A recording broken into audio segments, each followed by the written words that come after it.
नेकी कभी बेकार नहीं जाती। ये बहुत पुरानी बात है।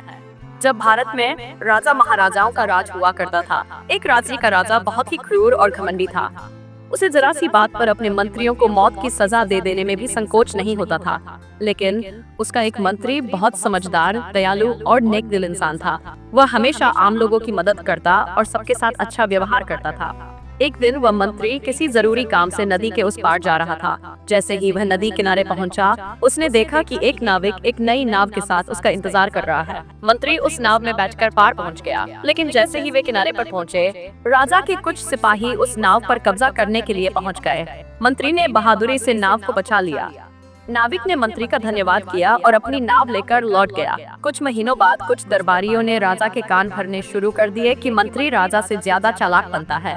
राजा तो वैसे भी बदला लेने के मौके की तलाश में था। उसी समय एक विदेशी राजा ने उसे एक सफेद हाथी तोहफे में दिया था। हाथी तब छोटा था, लेकिन अब वह बड़ा और मजबूत हो गया था। एक दिन राजा अपने दरबारियों और मंत्रियों को वह हाथी दिखाने ले गया। सभी उसकी तारीफ कर रहे थे।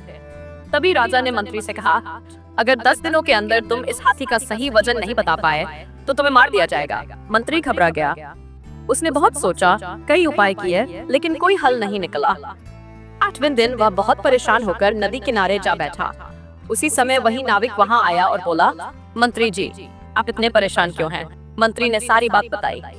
नाविक मुस्कुराया और कहा, अरे ये तो बहुत आसान है। मंत्री ने चौंकते हुए कहा, मेरी जान खतरे में है और तुम्हें ये आसान लग रहा है? नाविक बोला, कल आप हाथी को नदी पर ले आइए, उसे नाव में बैठाइए और जब नाव पानी में जितनी डूबे उस जगह एक निशान लगा दीजिए। फिर उसी डूबने की गहराई तक पत्थर रखकर नाव को डुबाइए और उन पत्थरों का वजन कर लीजिए। वही हाथी का वजन होगा। मंत्री को बात समझ आ गई। अगले दिन उसने वैसा ही किया। जब राजा ने पूछा कि हाथी का वजन कैसे पता चला, तो मंत्री ने पूरी विधि बताई। राजा बहुत प्रभावित हुआ। उसे अपनी गलती का एहसास हुआ और उसने मंत्री से माफी मांगी। सीख, नेकी कभी बेकार नहीं जाती। मंत्री ने नाविक की मदद की थी और वक्त आने पर वही नाविक उसकी जान बचाने के काम आया। इसलिए हमेशा अच्छे कर्म करते रहो, वे किसी न किसी दिन लौटकर जरूर आते हैं।